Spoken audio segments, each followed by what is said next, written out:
সেখানে নিরুপায় হয়ে অভিনব প্রতিবাদও জানিয়েছে ভারতীয়রা। ঘটা করে আয়োজন করছে পেঁয়াজের শেষকৃত্যের, যে ভিডিও সামাজিক যোগাযোগ মাধ্যমে রীতিমতো ভাইরাল।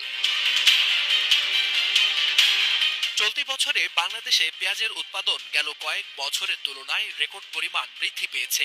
সরকারি সংস্থাগুলোর দাবি অনুযায়ী পেঁয়াজের কোনো ঘাটতি নেই দেশে। কৃষকদের স্বার্থ রক্ষা ও উৎপাদন বাড়াতে এবছর পেঁয়াজ আমদানি বন্ধ রেখেছে সরকার। আর এর নেতিবাচক প্রভাবে ভারতের মধ্যপ্রদেশে দেখা দিয়েছে এক অদ্ভুত দৃশ্য।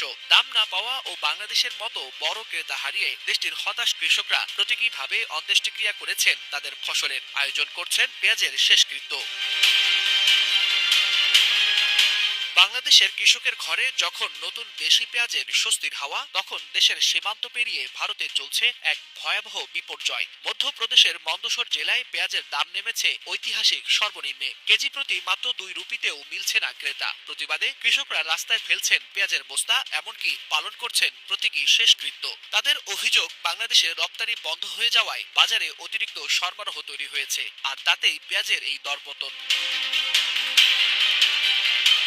তবে বাংলাদেশের পেঁয়াজের মাঠে ভিন্ন চিত্র। মৌসুমের শুরু থেকেই নতুন পেঁয়াজে ভালো দাম পাওয়ার আশা করছেন বাংলাদেশের পেঁয়াজ চাষিরা। সামনে আসছে মুড়িকাটা পেঁয়াজের যোগান। রবি মৌসুমে দেশের মোট উৎপাদনের প্রায় 70% পেঁয়াজের যোগান মেলে এই সময়েই, যা দেশের বাজারকে স্বয়ংসম্পূর্ণ রাখে 3 থেকে 5 মাস ধরে। এছাড়াও খারিফ এক পেঁয়াজও বাড়তিযুক্ত হওয়ায় বছরের পুরো সময় দেশীয় পেঁয়াজ সরবরাহ স্থিতিশীল থাকে। স্বাভাবিকভাবেই আমদানির প্রয়োজন কমে এসেছে নাটকীয়ভাবে।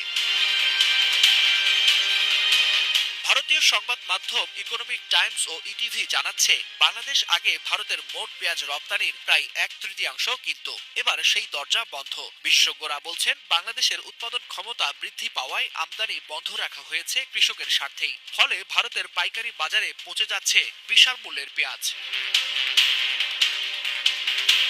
ভারতীয় ব্যবসায়ী সংগঠনগুলোর দাবি, বাংলাদেশে রপ্তানি বন্ধ থাকাই এই সংকটের মূল কারণ। অন্যদিকে বাংলাদেশের কৃষক এখন অনেকটাই নিশ্চিত, দেশীয় উৎপাদনে অভ্যন্তরীণ চাহিদা মিটিয়ে বাজার স্থিতিশীল রাখা সম্ভব হচ্ছে। তবে বাংলাদেশের সাফল্যের বিপরীতে ভারতের কৃষকের কান্না। পেঁয়াজ ঘিরে দুই দেশের এই বৈপরীত্য যেন কৃষি নীতিরও এক বাস্তব প্রতিচ্ছবি। পেঁয়াজের শেষকৃত্য আসলে কৃষকের দুঃখেরই প্রতীক বলে মনে করছেন নেটিজেনরা।